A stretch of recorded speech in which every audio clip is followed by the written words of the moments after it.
extra episode here over at Bookshelf. We're live from Carmine Comics over at the Village, and we have a very special guest right now.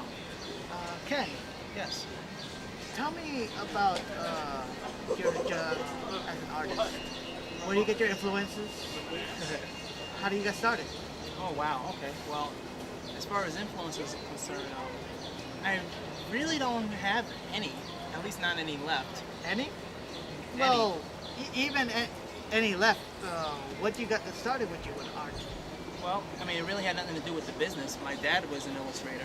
Well, there you go. That's a He's positive very- influence. Yeah. Basically, it's all in the family. Really? As far as, yeah. It was just something that I was destined to do, so I just followed through with a lot of things. Where you got your art education? Are you self-taught? Did you went to school? Did you learn from other? I went to art school and found out that I need to be self-taught. Yeah, basically. But I that's mean, the truth. but mainly, as a gift. It's just something that I was born with, and it's something I worked at. So that's where I really could notch it up to. So, originally, where did you intended to go with your talent and skill? Did you had a set goal, or is this just a hobby to you that's transformed into Hobby. Hobby? I never had a hobby. As far as cartooning and drawing is concerned, I mean, playing Nintendo is a hobby. Collecting baseball cards, that's a hobby. Drawing was always a top priority for me. It was something I've always taken seriously. And it was definitely not what do they call it, a pastime? No, it's a discipline that I really believe in. You know what I mean? So, I do it. It's my life's purpose, at least one of them. Let me ask, where do you want to take your life purpose? Because despite trying to fulfill our dreams, in a city like this, it always comes down to what you can do to make a living. Okay. Well, when I was a kid, I wanted to work for Disney. That was a dream that I've had since I can remember. And, I achieved that dream when I was in my early 20s. When it came to me, I didn't really have to work too hard at getting that job. It actually fell in my lap. Got really lucky in that sense. Most people would kill to get an opportunity like that. Yeah, What I was your guess. job where at Disney?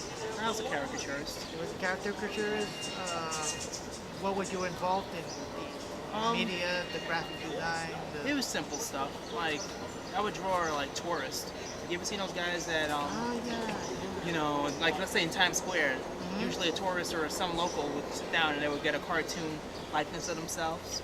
Oh, okay. So I did more of that realm, which was, was pretty cool. I mean, before I worked for Disney, I used to draw in Times Square all the time in Central Park, and I feel that a lot of what I learned as far as drawing people and drawing cartoons of people and how to, interpret what you see, I believe it came from caricature. So I think that was a good training ground for my later stuff. And how long did you work for Disney as a caricaturist? Off and on for 3 years. 3 years? Yeah. So, what happened? Okay, well, let's just say that. Okay, what can I say? I don't know. It's not you for can say everybody. anything but a four-letter word. Okay, well, they weren't who I thought they were. Well, they That's were. the truth when it comes to most big studios like that. Yeah, but I mean, it even goes deeper than that. It's just that they've proven to me they really don't believe in the art form that they sell to people.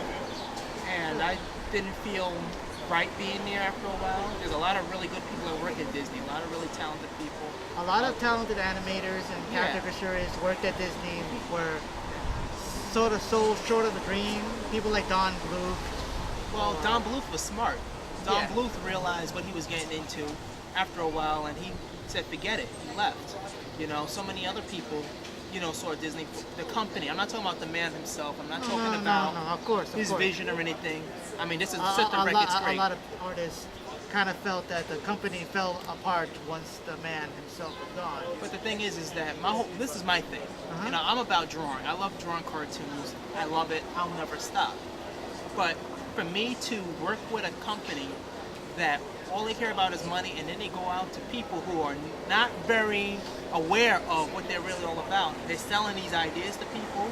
You got people dying because they want to look like Snow White. You got people creatively dying because they want to live up to the expectations that the Disney company tries to sell to people.